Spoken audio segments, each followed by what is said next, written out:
My left-wing friends out there, we have been waiting for the right-wing populists to boo Mitch McConnell and Dick Cheney our whole lives. Take the win. Take the win. That was a clip of you at an unlikely event. That was a clip of him on all fours barking like a fucking dog for MAGA, just groveling. Now, Brian Tyler Cohen, I'll be honest. I'm going to go out on this and say that I like Brian Tyler Cohen. I do. He is a little bit more of a centrist than me. I believe he is now part of the 𝗣𝗡𝗪𝗧 crew. I'm not super schooled on all those. I do know that the 𝗣𝗡𝗪𝗧 guys are like Obama guys, and they are centrist, which I don't think is the answer. I think that's bullshit. I think the 𝗣𝗡𝗪𝗧 guys are the political climate that got Obama elected does not exist anymore. If a guy like Obama ran today running that type of campaign, he would get his clock cleaned, because we don't live in a like go meet your neighbors fucking world anymore. We live in a social media narrative world. Whoever controls the online narrative and whoever is fighting most ferociously with the biggest conviction online is going to fucking take the spoils. It's a different world. And, you know, people are just much more easily manipulated. Now, I don't know how this is going to affect Democrats in the future, because we tend to anchor ourselves to truth. And so that's really hard, because if you have somebody telling the truth and somebody making up lies, the liar has a little bit of an advantage because he's not bound by actual narrative reality. So I'm not exactly sure how that works. I almost feel like the Democrats have to become lie shatterers. I saw somebody say, well, if you spend all your time dismantling every lie Trump said, you'd get nothing else done. And it's like, okay, that's fair. You don't want to spend your time dismantling every lie Trump says, but you do have to develop an innate skill to see which of Trump's lies are going to kneecap you. And then you have to pick those lies, and you have to become a tackler of those lies. Like, you have to hold his feet to the fire. But in an ideal world, the journalists would be doing this. They would be holding Trump accountable to his lies, but they're not, because the big media companies, they profit off that bullshit and the chaos and the drama of the Republicans and the tax cuts and the stock buybacks and like yada, yada, yada. So it's like a fixed game. So the Democratic candidates now have to become social media warriors. They have to become television performers and not just educated politicians. We're going to have to get in the trenches, because it's about people believing your narrative, which is when the Democrats this time around said, well, the economy's doing really good. Look at the stats. Nobody believed that the economy was doing good. Nobody believed the narrative. The economy was doing good, but nobody believed the narrative. You got to be believable. But anyway, so I like Brian Tyler Cohen because I believe his heart is in the right place and he's got some spunky energy, but he is a little centrist for my taste, personally. I believe we do need to move. I know this sounds crazy, but I do believe it's true that if the right wing is moving more extreme to the right, the way to combat that, the way to equalize it, is to move to the left. It is not to move in the middle. You got to think of this as like a fulcrum, guys. Okay? Here's our political spectrum in America. If the right-wing party moves into the middle, you move into the middle and you fight them in the middle, which is going to keep the balance. If the right wing moves to the middle and you move over here, that's going to fuck up the balance. But here's the problem. If the right wing goes out to the far edge, you have to go out to your edge too, which means we have to like start embracing these radical ideas like national health care and access to education and free trade schools and shit like that. And when they call us a radical, we have to say, like, goddamn, if wanting every American to have access to free health care that we deserve is radical, then I'm a fucking radical. Then radical ain't a bad word. You want to call me a radical because none of you should have medical debt? None of you should have, out of network bullshit? None of you should get denied by United Healthcare fucking stock buybacks? Then call me a goddamn radical, okay? We need to stop being afraid of their fucking language. We need to take it like they took woke. And we need to own that shit. And don't be afraid to be a fucking radical, but you do it from a centered place of also being pragmatic of what can we actually pull off. And you don't have to get crazy, but you can not be afraid of their framing. Like right now, the Democrats take a position, the Republicans frame it as a negative, and then the Democrats try to slither out of that negative framing or avoid it.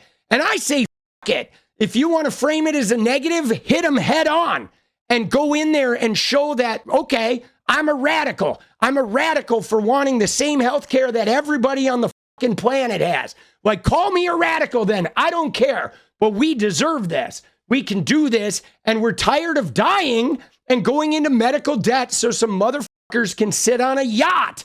Like, bro, it's like real shit. So the thing about this is I want to see Democrats get a little ballsier in that realm of like not shying away from those attacks. And yeah, dude, I mean, if you look at it, Donald Trump, the first trans woman who entered a beauty pageant was because of Donald Trump. Kamala Harris should have run ads saying Donald Trump is the reason why transgender women are in beauty pageants. She should have run ads holding him responsible for his participation. Caitlyn Jenner uses the women's room at Mar-a-Lago. Why is Donald Trump attacking us, Democrats, for the bathroom issue when trans women go to Mar-a-Lago and use the women's restroom? And here's video footage. Here's video footage of Sophia Hutchins hanging out with Maga members in the women's room. So what's going on, Maga? Why is Donald Trump lying to you about what we Democrats are about when he is, in fact, you know what I mean? Like, goddamn, bro. Like, that's the shit we need, bro. And if I run for Congress, that's the kind of shit I'm going to do. I'm going to pull that shit out. You got to take the narrative right back to them. You saying this stuff is you operating in good faith.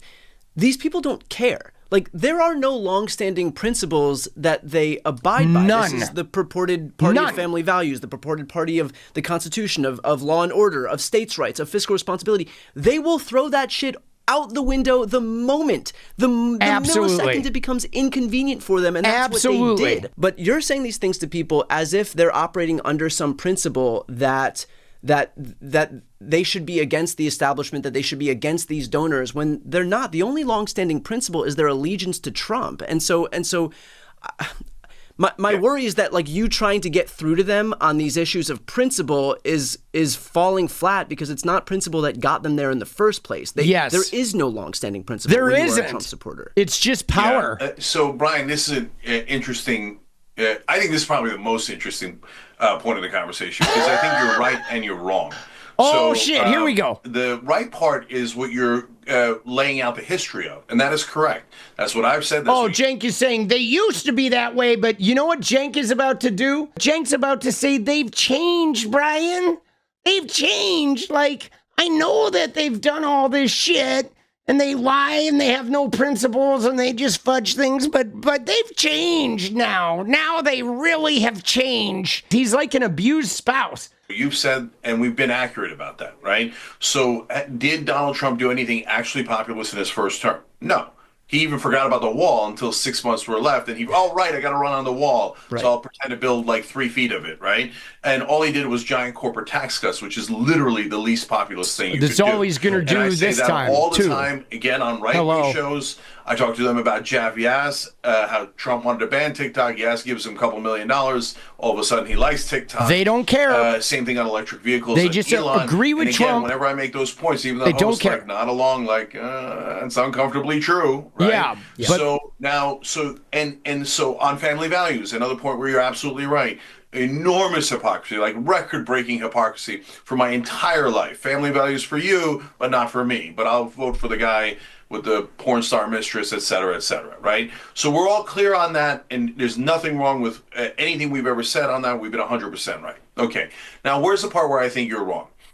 And this is the part where people, I think I'm a little ahead of people, and people think I'm being naive. So he thinks he's a little ahead of people.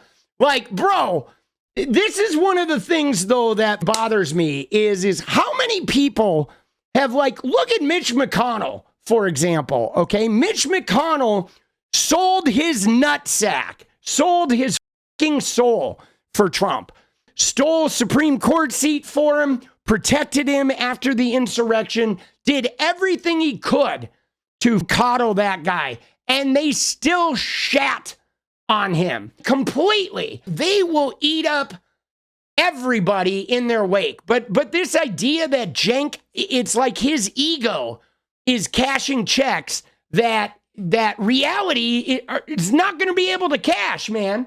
Like, they're not going to let him come in and all of a sudden they're going to like, oh, they're going to cut some deal with, you know, Cenk Uygur's left-wing populism. Like, bro, are you shitting me? Dude, that will never happen, bro. They would vote for a steaming pile of shit that was the head of the Republican Party. I mean, they just did. Literally, bro. What I'm sensing, Brian, is from their audiences, and I'm not just sensing it like through intuition. He's they're literally sensing doing it. polls while I'm on their shows. He's like, we're doing interactions, calls. When I went to AmFest, talked to literally hundreds of guys who are MAGA, as you know, they came up to talk to me, etc. Dude, he's bullshitting. He didn't talk to hundreds of people and take polls at AmFest. Like, who is he kidding, bro? And this is not the same base as Trump 2016. So it's worse. That doesn't mean dude, that it's they're worse. angels. It doesn't mean that everyone on that side all of a sudden changed their mind. Will you find the immovable part of the Trump base as we had before? Absolutely, right? Will you still find some evangelical Christians? Yes, but they have greatly dwindled, both in size and power. So that family values stuff went out the door, partly because they were hypocrites, but see, I disagree with this, because the thing about it is the problem is not that the evangelical Christians have disappeared or they're not part of the base. The problem is the evangelical Christians, they don't fucking care about family values anymore. They want power and control.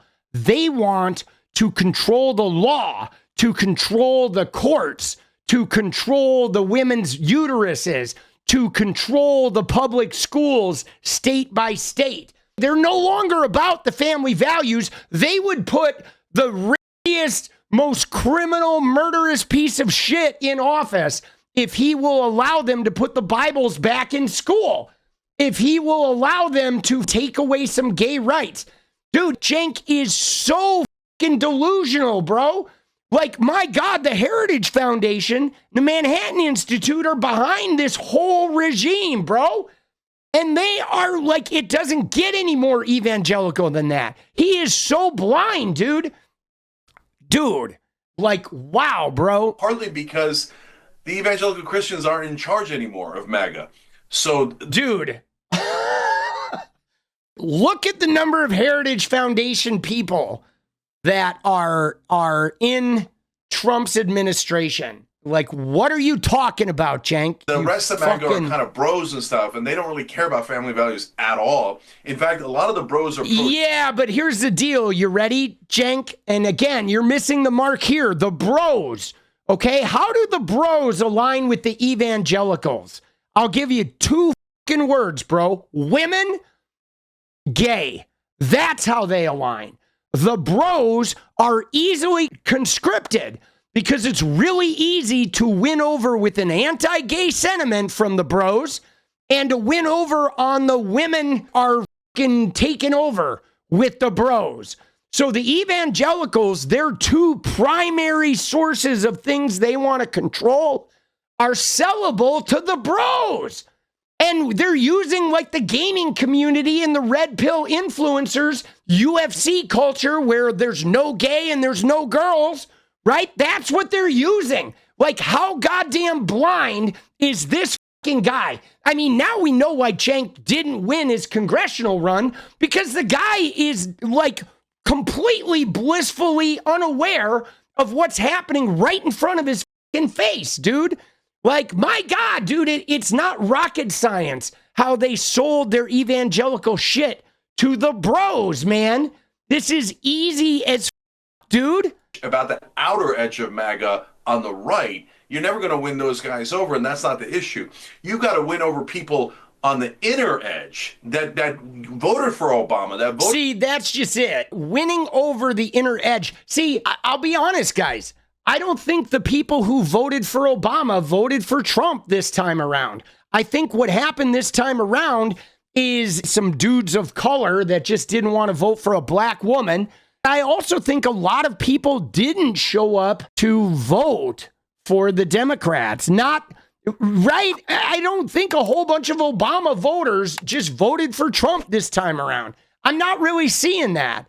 And we also, though, do have a little problem in that the Republican strategy since Obama has been to say, like, all the racism we're experiencing now is because of Obama. They're showing up with these racist campaigns, allowing racists to just run rampant inside the Republican Party, and then they're blaming it on Obama.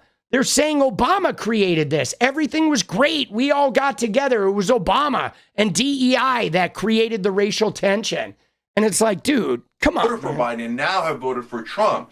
And those folks are not radicals. Those folks need to be won over. And they are different than what the base was before. And so what I'm sensing is, I think on Cenk is like, if we throw the trans people under the bus, maybe they'll come running. But yeah, our side got conned by a lot of shit.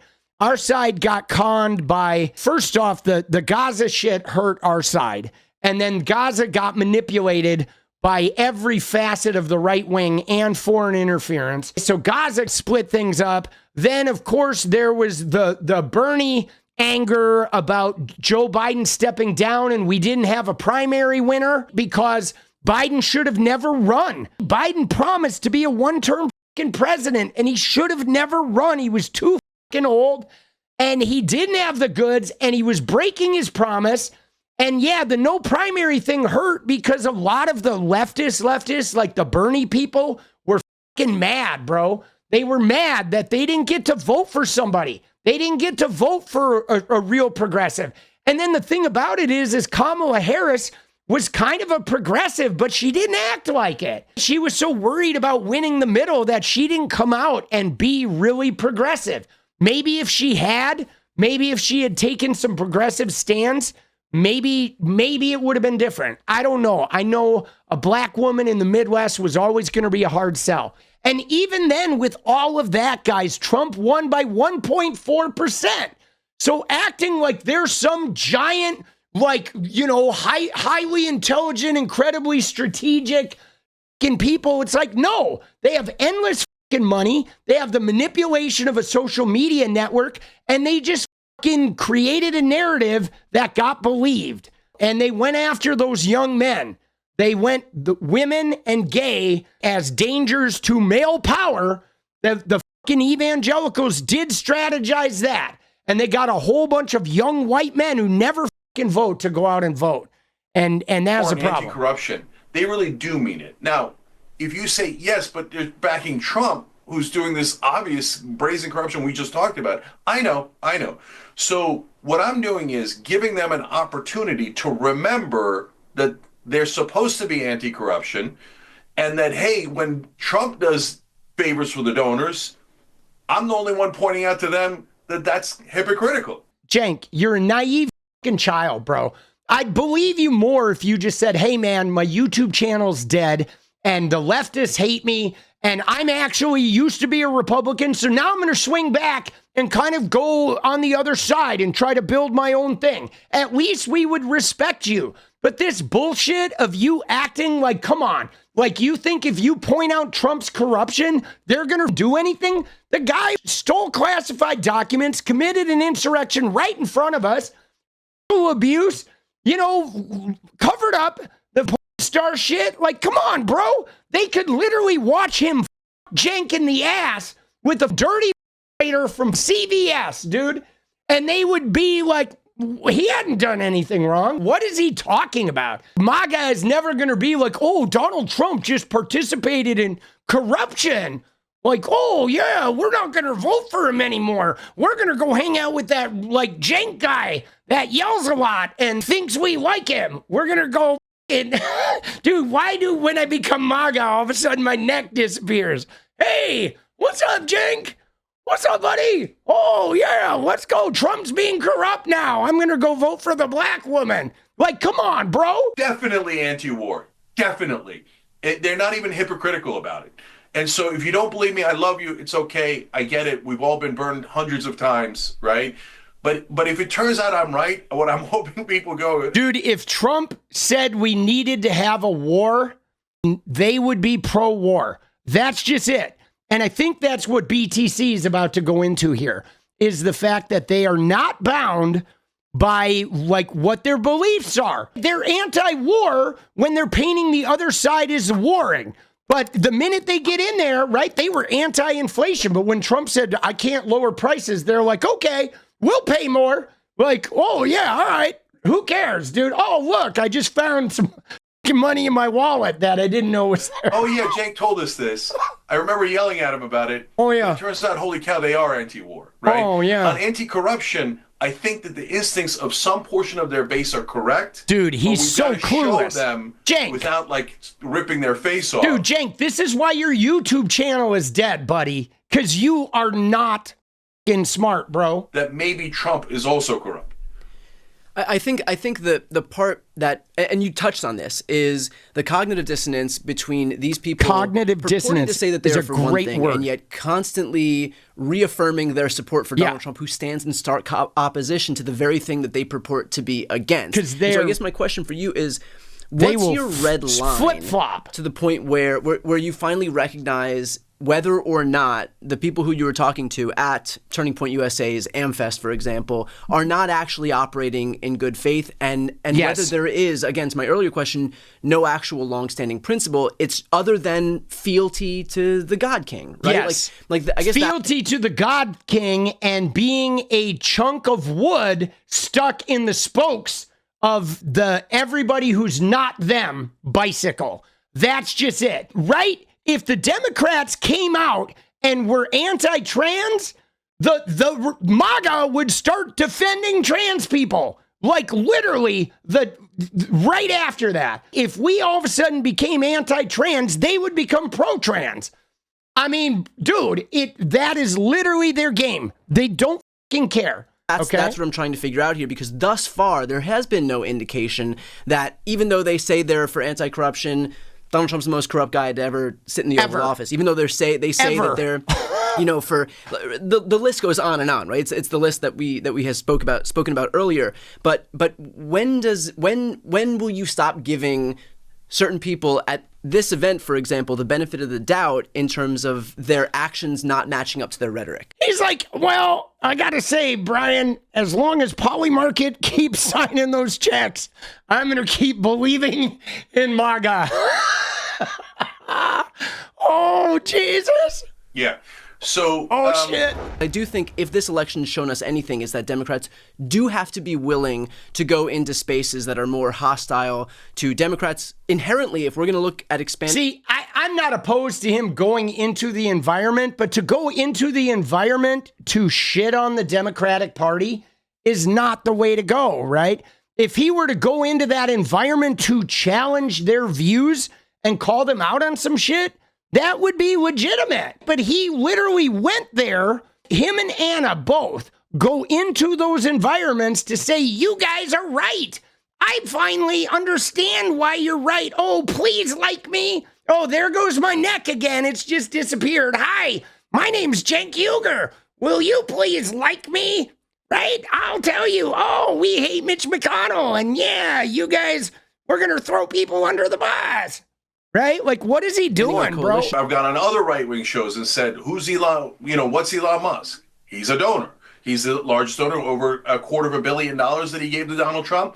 And now all of a sudden, he wants regulatory agencies that regulate his companies to be wiped away from existence. Right. That's awfully convenient, right? And then who's his donor? Third largest donor, Miriam Adelson, $137 million. If you take the Adelson family, Sheldon and Miriam, Sheldon's passed away, but before he did, they've given over $330 million to Donald Trump, even larger than Elon Musk. Yeah. And in my opinion, he's handed them foreign policy. And yet, what you're doing is you're calling the Democrats the donor, right? You see what he just said? Between Miriam and Sheldon Adelson and Elon Musk is like 700 million, almost $1 billion. Those three individuals gave Trump, including buying foreign policy outright. But Cenk is here talking about how the Democrats are too beholden to their fucking donors. Like, Cenk, dude, it's hard to take you seriously, buddy. Make the right-wingers, and who else is even getting in the room to make those points to tell not their leaders, but their voters, guys, remember, you're supposed to hate corruption. That's what you say 24/7. If you do, be careful about Elon Musk, Miriam Adelson, and every other donor that Trump has. Well, I think that's where the point of contention is because yeah, dude, we absolutely want to get money out of politics, but like that's Citizens United, and we're not going to do that without the Supreme Court. But here's the problem, though. Is I don't think Maga really wants to get money out of politics as long as they get to control the government.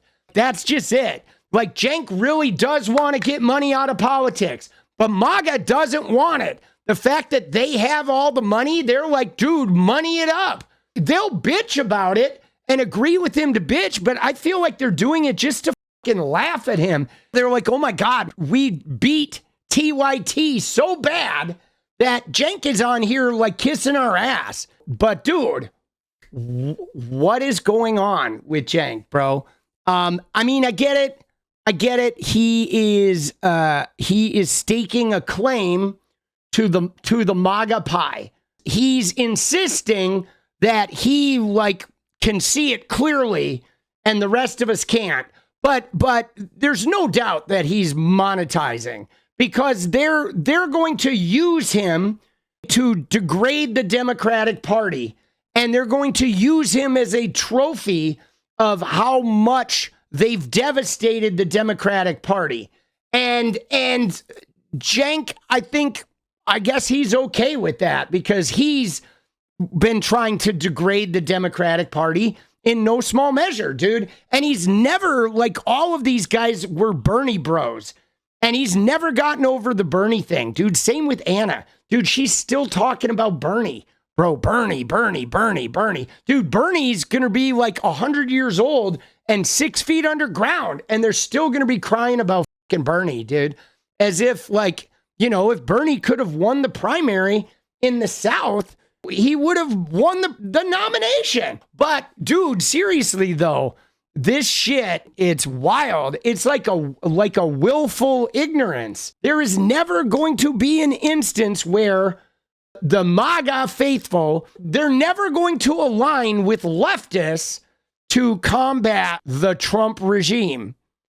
Like, that's never going to happen. What does he think? He thinks MAGA is going to become this populist revolution? Dude, I'm glad you're inspired, bro. See, I think we got to not get beaten down by the Trump shit, right? The Trump chaos. Dude, they want to, like, overwhelm you. They want to make you feel like there's no hope, and you just relent and you just give up and give in and feel like it's fucked and there's nothing you can do. But we do not have to, like, buy into that. You don't have to buy into their nonsense.